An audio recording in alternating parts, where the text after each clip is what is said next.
Hello. അപ്പോൾ അതേ നല്ല മഴ പെയ്യാണ് കേട്ടോ. നമ്മളൊന്ന് പുറത്ത് പോയിട്ട് വന്നപ്പോഴേക്കും ആകെപ്പാടെ നനഞ്ഞ് ചീഞ്ഞു കേട്ടോ.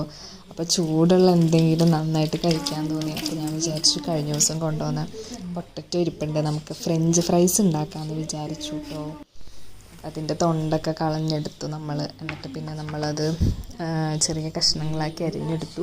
ഉണ്ടാക്കി കഴിഞ്ഞപ്പോൾ എനിക്ക് തോന്നിയത് കുറച്ചുകൂടെ യൂണിഫോമായിട്ട് അത് അരിയണമായിരുന്നു.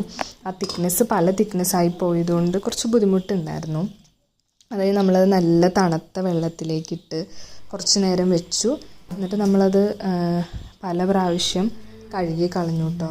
എന്നിട്ട് നമ്മളത് ഒരു നല്ല കോട്ടൻ്റെ തുണി, വെള്ളം വലിക്കുന്ന നല്ല തുണിയിലേക്ക് അത് മാറ്റി അത് പയ്യെ നമ്മളിങ്ങനെ ഒപ്പിയെടുത്തു കേട്ടോ.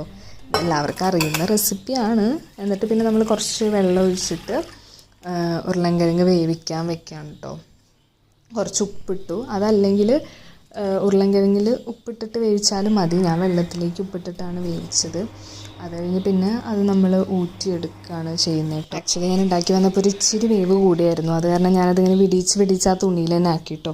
അത് കഴിഞ്ഞ് പിന്നെ നമ്മൾ കോൺഫ്ലവർ ആഡ് ചെയ്യുകയാണ്. കോൺഫ്ലവർ ഓപ്ഷണലാണ്, പക്ഷേ കോൺഫ്ലവർ ഉണ്ടെങ്കിൽ നമുക്കത് നല്ല ക്രിസ്പി ആയിട്ട് കിട്ടും കേട്ടോ. അതാണ് എനിക്ക് മനസ്സിലായത്. അതല്ലെങ്കിൽ ഇച്ചിരി ഉണങ്ങിയ പോലെ ഇരിക്കും. ടേസ്റ്റ് ഡിഫറൻസ് ഒന്നും ഉണ്ടാവില്ല, നല്ല ക്രിസ്പിനെസ് ഉണ്ടാവുന്നേ ഉള്ളൂ. അത് കഴിഞ്ഞ് പിന്നെ നമ്മൾ കോൺഫ്ലവർ ഇട്ട് കുറേശ്ശെ ഉരുളൻകിഴങ്ങിട്ട് അങ്ങനെ അടുത്ത് എല്ലായിടത്തും ആക്കി വെച്ചിട്ട് എന്നിട്ട് ഞാൻ കുറച്ച് നേരം ഫ്രിഡ്ജിൽ വെച്ചു. എന്നിട്ട് ഫ്രിഡ്ജിൽ വെച്ചില്ലെങ്കിലും കുഴപ്പമില്ല, പക്ഷേ ഫ്രിഡ്ജിൽ വെക്കുകയാണെങ്കിൽ കുറച്ചും കൂടി പറഞ്ഞ പോലെ ക്രിസ്പി ആയിട്ട് കിട്ടും കേട്ടോ.